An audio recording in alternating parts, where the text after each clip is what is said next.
नाज़रीन, मैं हूँ हारिस साजिद और आप देख रहे हैं मेरा फेसबुक पेज और यूट्यूब चैनल।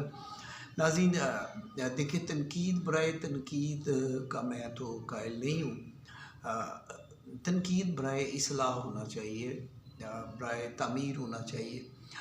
हमारे बुज़ुर्ग बताते थे कि आप का मुखलस वो है जो आपको आपकी कमज़ोरियों से, आपकी ख़ामियों से आगाह करे ताकि आप इस्लाह कर सकें, और ये चीज़ आपकी मजबूती का बायस बनती है। मैंने अभी कॉलम लिखा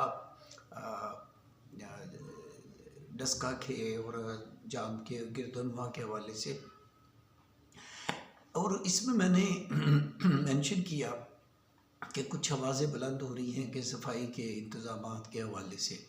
और ये बड़ी हैरानकुन बात थी कि जब मियाँ ज़ीशान रफ़ीक साहब जो हमारे मिनिस्टर हैं बल्दिया के, जब इन्होंने चार्ज संभाला और इस कदर मेहनत से इस बंदे ने काम किया है कि वो तमाम लोग जो पार्टी से या जो मुखालफिन थे, आपको पता लेग पुलिंग भी तो होती है, तो कि जी ये बहुत बड़ी वजारत है, वो ये काम नहीं कर पाएंगे।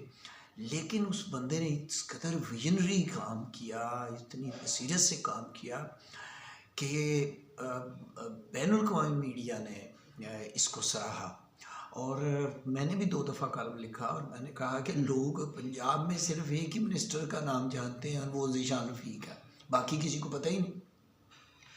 तो ये एक, हालांकि वो सीधे साधे से ढीले ढाले से बंदे हैं, देहाती आदमी हैं, लेकिन अल्लाह पाक जिसको भी ये फजीलत दे या जिसको ये बसीरत दे, तो उन्होंने बड़ी मेहनत से काम किया। अभी देख रहे थे हम तकरीबन 1-1.5 माह से कि काम ठीक नहीं हो रहा, आवाज़ें आ रही हैं। तो अभी मेरी उनसे तफसीलन बात हुई इस मौजू के ऊपर, तो उन्होंने बताया कि आगा साहब, देखा आपने कि जब सिस्टम ना हो तो फिर प्रॉब्लम्स आती हैं। तो ये था कि जो तहसील डस्का में जो ठेका था दिया गया, वो जो कॉन्ट्रैक्ट होता है वो ख़त्म हो गया हुआ था पिछले 1.5-2 माह से, और ये प्रॉब्लम्स आ रही थी, और म्यूनसिपल कमेटी वाले जो भी मुलाजमीन हैं वो ये काम कर रहे थे।